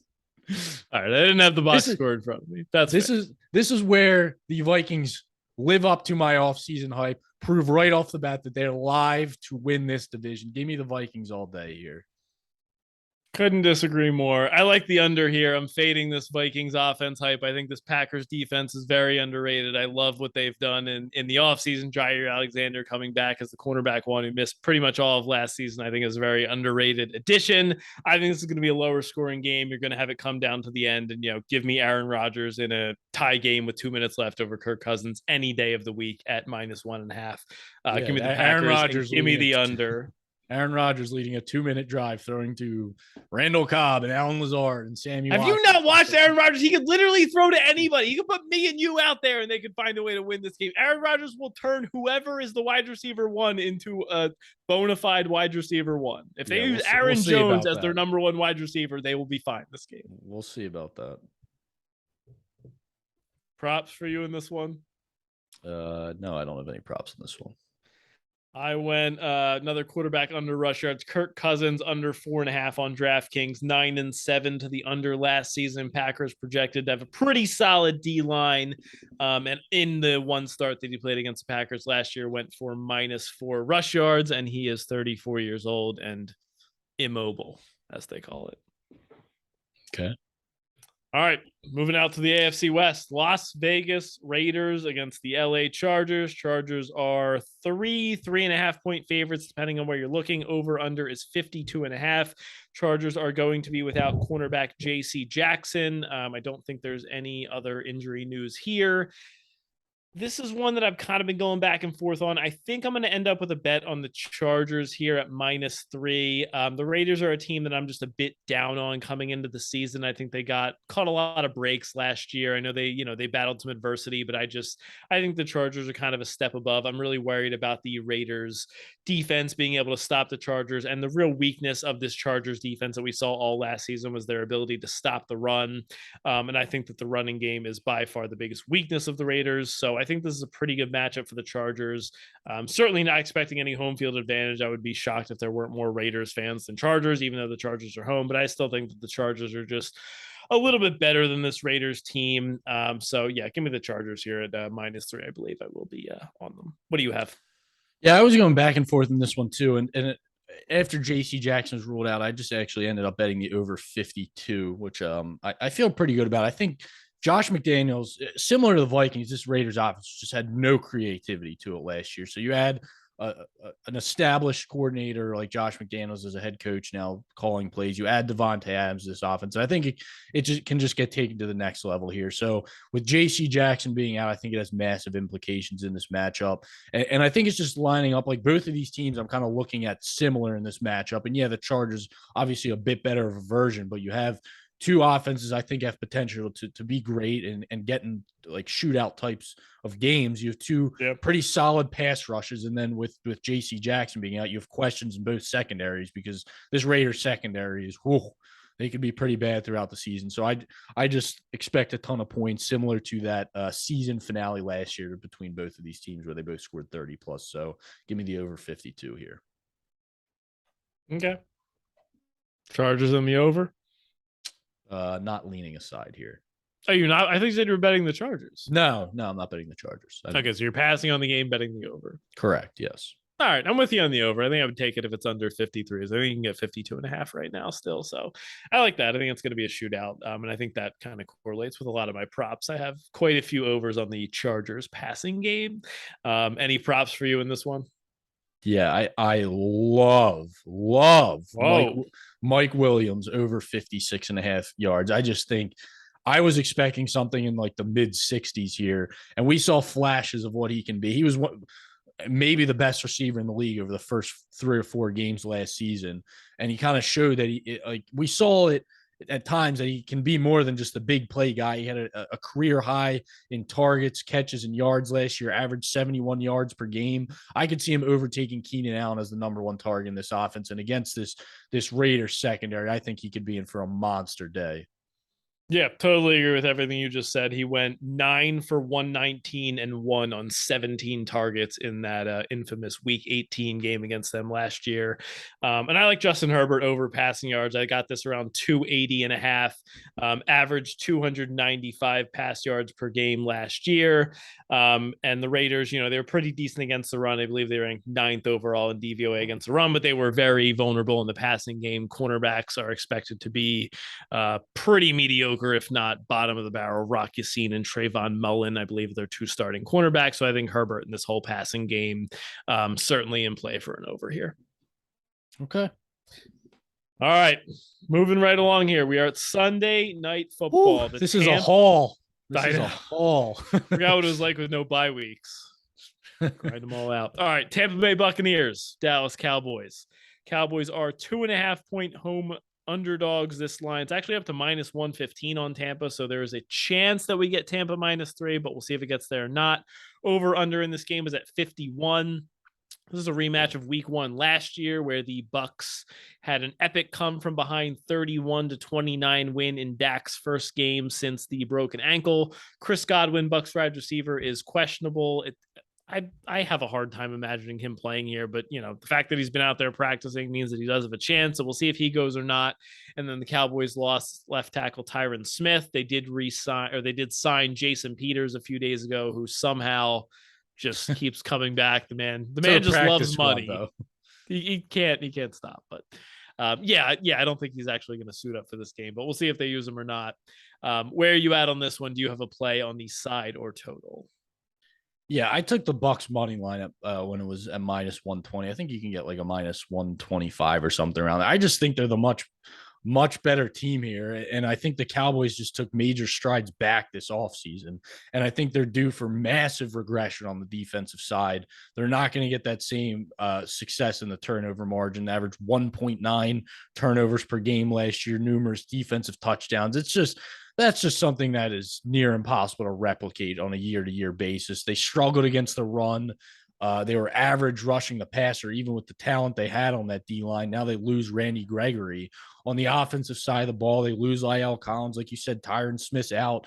And I'm sure a lot of people have seen the numbers floating around on Twitter that without Tyron Smith, the pressure percentage allowed increases by 6%, sack percentage increases by over 2%, and yards per carry decreases by a full yard. So now he's being replaced by a rookie left tackle against a defensive line that finished top 5 in line yards and top 10 in pass rush win rate. They also lose Amari Cooper. So I just see a ton of holes and steps back on this roster. And I know the Bucs obviously suffered injuries on the interior of their offensive line, which I don't think should be underplayed. But I don't see the Cowboys as a team that really takes advantage of that. I mean, maybe they send Michael Parsons on a rush up the middle or something. But I just think the Bucs defense that was battling injuries in the secondary all season, they still finished 10th in DVOA against the pass. I think now that they're healthier, they could be a top 5 secondary. So I took the Bucs money line, and then I took the Bucs 26.5 team total, which seems a bit disrespectful against this Cowboys defense, which I don't expect to be maybe middle of the pack. I expect them to be bottom half of the league. So 26.5 in a Tom Brady offense. I absolutely love that. Okay. I think we're kind of on the same page here. I took a kind of a different approach to attacking it, but I think, a lot of the same points you said, the weakness of the Bucs, their interior offensive line. Not sure the Cowboys necessarily have a great matchup there. So my favorite play here was actually the Cowboys team total under 24.5. I don't think they're going to be able to run the ball. Obviously, we just mentioned the banged up offensive line. The stats for Zeke without Tyron Smith are, pretty staggering. I think he's around 15 less yards per game, half a yard less per carry.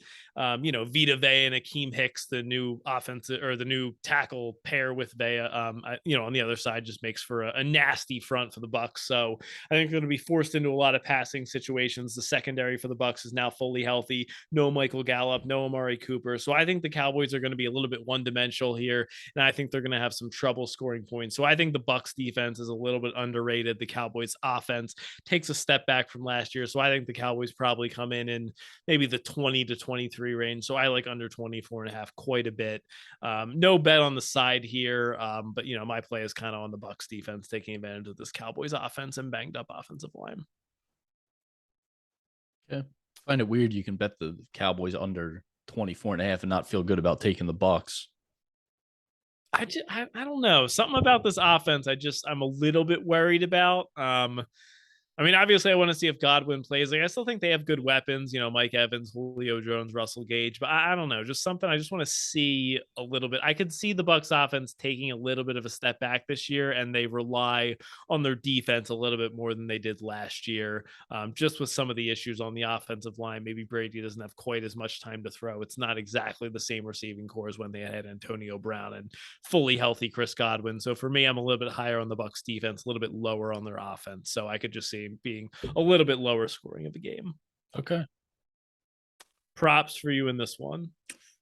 Yes, I bet this right at the open, and I think someone then gave it out on Twitter the next day, so that it's completely juiced out now. But Dalton Schultz over 4.5 receptions. I got it at minus 110. I think it was up to like minus 150. So if you really like the play, you could still, the line is still there. It's just pretty juiced. Career high 106 targets last year, 78 receptions over this line in 10 out of 17 games. He was targeted on 22.5% of his routes last year.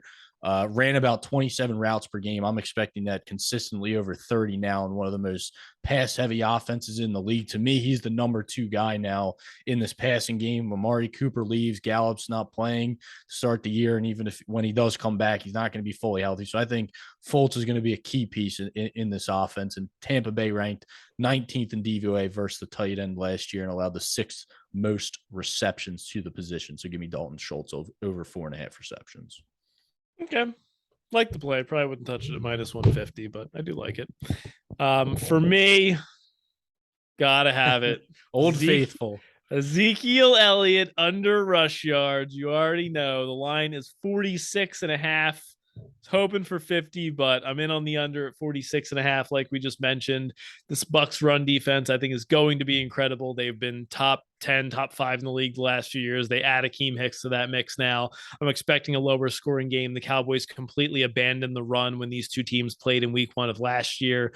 Zeke finished with only 11 carries for 33 yards. Now you lose offensive tackle Tyron Smith, the best part of this offensive line. You lose Lyle Collins. So, Zeke's old. He's slow. He sucks. The Bucs run defense is incredible. Give me Zeke under 46.5 rush yards. And let's start off the 22 season like we're in peak 2021 form.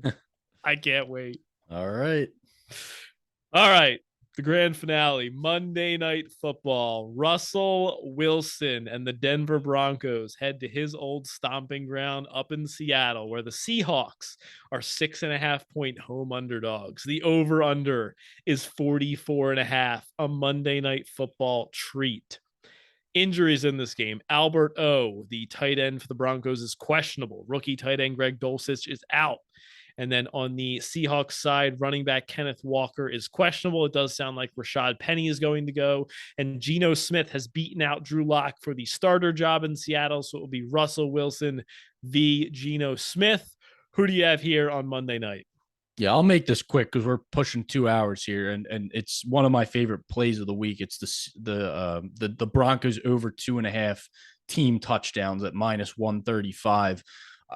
I don't see how the Seahawks defense is slowing down this offense. Russell Wilson's obviously going to want to perform back in Seattle here. They've great weapons on the outside with Judy and Sutton, and I just don't see the Seahawks having anyone to even slow down this offense. And you have Pete Carroll on the other side, who's going to try to play a run first defensive type of game, but his run game sucks and his defense sucks. So I think it's not going to go well for the Seahawks. I expect the Broncos to roll here. So I got their spread at 4.5, close to the openers, and I would still play it under a touchdown here. I don't think this one's close.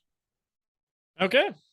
Not as confident as you are. I do like the play on the team total on the Broncos. I think that's a good way to attack it. No bet for me right now. If this did get over 7, I'd probably have to consider Seattle. No, I really don't want to do it.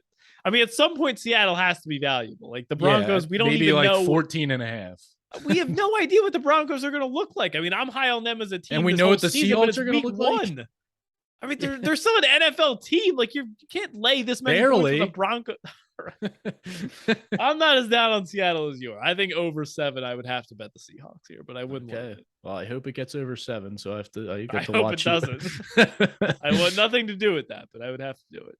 I don't think we really have a ton of props on this one. I don't think I've seen lines posted, but I didn't really have a ton that I was looking for. Maybe, Cortland Sutton versus Jerry Jeudy, if we can see where those yards are at, but I didn't have a ton of thoughts on props. Did you have anything?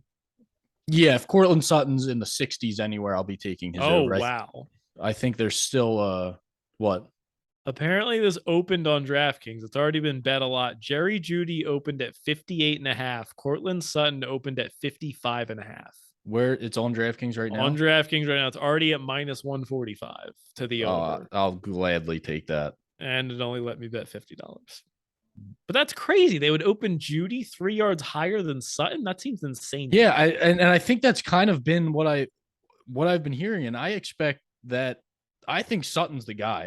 I really do. I think he's more proven, and I think he's going to end up being the number 1 target in the offense. So, all right, we are in on Cortland Sutton over receiving yards. Then anywhere in the high 50s, low 60s. This will certainly be moving. Yes. All right, anything left for you to say on this one? Nope. All right, let's head on over to our closing segments here. We'll start with our long shot of the week. This is a same game parlay play. Whatever we want to do, the odds are going to be +200 or higher, and we're going to see if we can find some value at a higher price. Where are you going here for your long shot of the week? Yeah, so you and I actually had the same long shot. So I was a gentleman and I let you have it. So I pivoted and I'm going to tomorrow night, Thursday night, and I'm going to take Allen Robinson and a Rams victory. And I lost the odds on that, but I believe it was around +450 when I bet it earlier. Oh, wow. That's pretty good. Yeah. All right. So Allen Robinson, anytime touchdown, and Rams money line. Yeah, let me get the exact odds on that while you do yours. All right, so my long shot of the week is going to be Mike Williams, the guy that we are both high on. We both bet his over receiving yards. I love playing extreme outcomes with this guy. I think he has a pretty decent baseline coming into the season, but I still think that, the ceiling outcomes are there. He had 3 games last year with over 100 yards and a touchdown, including week 18 against the Raiders. So give me Mike Williams, 100 receiving yards and a touchdown. We don't have official lines yet on FanDuel. I did plug this in on DraftKings with 85 yards and a touchdown, and that was around +450. So I think once this is available on FanDuel, you'll probably get like a +600 somewhere around there. So Mike Williams, 100 yards, touchdown, long shot of the week. Okay, and mine was +350, not +450.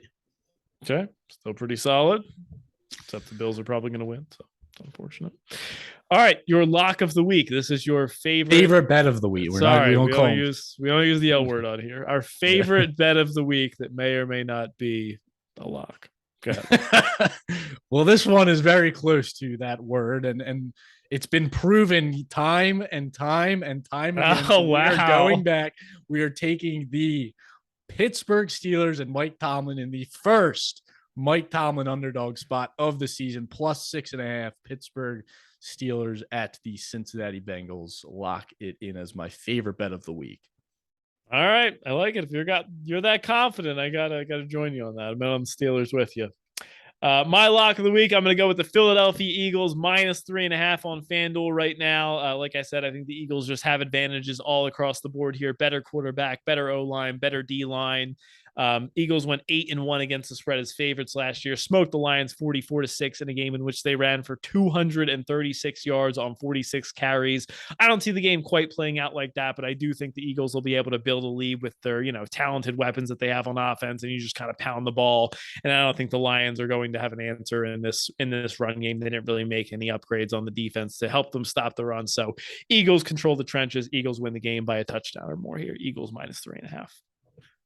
All right, we made it. It might have been our longest podcast ever. So if you made it to this point, thank you. Jeff will put timestamps on. So if you want to hear specific games, you can do that. Yes, sir. They will be available tomorrow morning. Do we want to close with a chalk donkey parlay? Oh, yeah. I forgot about the chalk donkey parlay. So this is basically where we just parlay a couple heavy money line favorites, get the odds around plus 100, minus 110, somewhere around there. More for fun, more for content purposes, but we do enjoy doing them.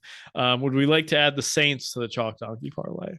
Yes, Saints, and then the Ravens. I think we both feel pretty comfortable in. Okay, we're already at minus 112. So we throw one more in, we'll get plus money. Do we like the San Francisco 49ers? Yeah, let me just see if there's anyone that I'd put ahead of them. Maybe I'd either go Chiefs, Niners, or Broncos. I feel comfortable with any of them as the last leg. I like the Broncos. You can do that. Plus 157. I like that a lot. So Saints, Ravens, and Broncos is going to be the chalk donkey parlay, plus 157 odds. See if we can kick off the season with a nice win on the chalk donkey.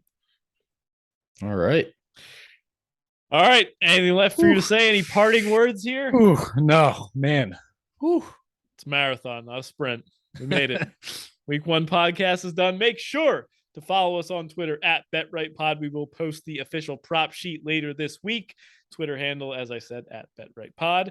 DMs are always open. Leave us a 5-star review on Apple Podcasts. I believe we are at a 4.9 average star rating so far. So if we can get that up to 5, that'd be pretty cool. So a couple more 5-star reviews and we are there. YouTube link will be in the podcast description along with the show notes from Jeff and Rue. We are the Bet Right Sports Betting Podcast because every time you bet with us, you bet right.